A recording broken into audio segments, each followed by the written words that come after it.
If you're already a registered nurse and planning to work in Texas, here's how you can apply for your RN license by endorsement.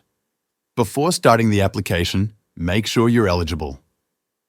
You should have graduated from an approved nursing program, taken the NCLX or the appropriate US nursing exam, and either passed the exam or worked as a nurse within the last 4 years. Now, if you've ever held a Texas nursing license before, you can't go through the endorsement process again. In that case, you'll need to renew or reactivate your old license instead. And if your nursing education was completed outside the US, you'll want to check Texas's list of non-approved international schools first. Your school needs to be on the approved list to move forward. Starting in 2024, there's also a new rule for nurses who hold a multi-state license. If you move from one compact state to Texas, which is also part of the Nurse Licensure Compact, you have 60 days after you change your primary residence to apply for your Texas license. So don't delay that part.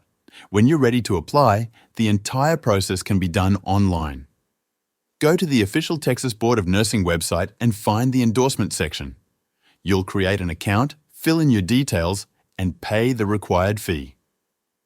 During the application, you'll need to verify your current license from the other state.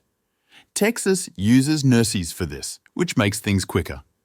If your state doesn't participate in Nursys, you'll need to request a written license verification to be sent directly to the Texas board.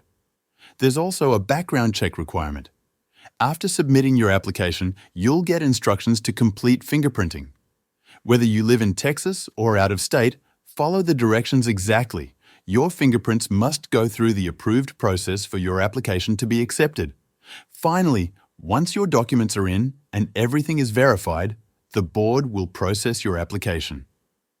You don't need to wait by your inbox. Just check the status through your online account. It may take a few weeks, depending on how many applications they're handling at the time, and that's it. If you're eligible and have your paperwork ready, the endorsement process is pretty straightforward.